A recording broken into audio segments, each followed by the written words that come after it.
The history of the Senegambia region is a bit complex. This region, we are part of the Ghana Empire, part of the Mali Empire. Well, with the breakup of Ghana Empire, the Wolof speaking people were able to establish an empire called Jollof Empire. And this empire lasted until the mid 16th century. In 1549, the ruler of one of the Wolof components, that was part of the Jollof Empire, namely Kajol province, led a successful rebellion that resulted in the breakup of the Jollof Empire. This breakup led to the formation of independent Wolof kingdoms. These kingdoms were Kahor, Jollof, Walo, and Bahu. By saying Jollof, Jollof is actually what is used to refer to the people, while Wolof is actually what is used to refer to the people, while Jollof is the name given to the empire. So it's a bit complex. Around the 17th and 18th century, these Wolof kingdoms thrived or played very important role in trading within that region.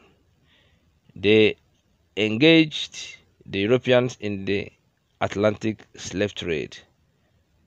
But one thing is very important here. They didn't heavily export slaves, but they returned a good number of the slaves they acquired.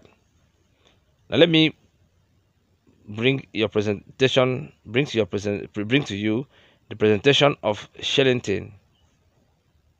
Kevin Shellington. Kevin Shellington stated that during the 17th and 18th centuries, the Wolof kingdoms engaged with the Europeans in the Atlantic slave trade.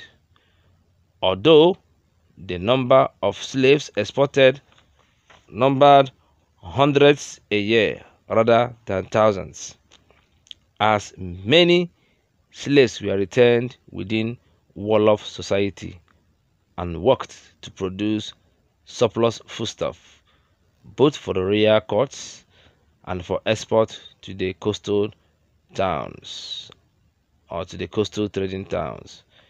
Let me take that presentation again. Kevin Shellington stated that during the 17th and the 18th centuries, the Wolof kingdoms engaged with the Europeans in the Atlantic slave trade. Although the numbers of slaves exported numbered hundreds a year rather than thousands, as many slaves were retained within Wolof society and worked to produce surplus foodstuff, both for the royal courts and for exports to the coastal trading towns. There was a thriving foodstuff market in the coastal areas. This was because of the existence of the desire to feed slaves that were gathered at Gore Island and St. Louis that were actually awaiting to be exported by the Europeans. The French were mainly involved in the slave trading business in this region.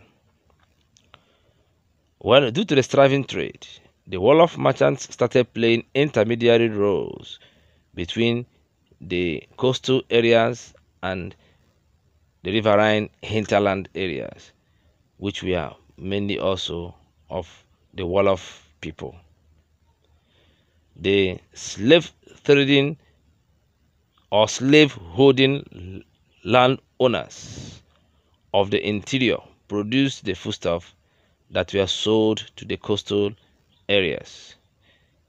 In the early 19th century, the market demand changed to groundnuts, and the Wolof merchants and the people and also the farmers were able to live up to expectation. They worked very hard to cover up for this gap. The structures of the Wolof kingdoms were the same, but they existed independent of each other. When there are issues with external threats, in some cases they were able to create some level of uh, common defense for themselves.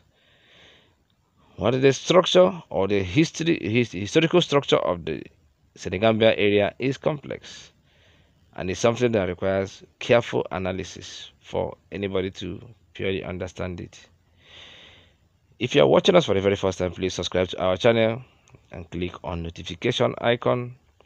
We will be very happy to consider and go through your comments, your inputs. Please as well share our content so that it will reach a lot of persons that will seriously desire to watch them. Thanks for being part of our presentation. All right, all right, all right.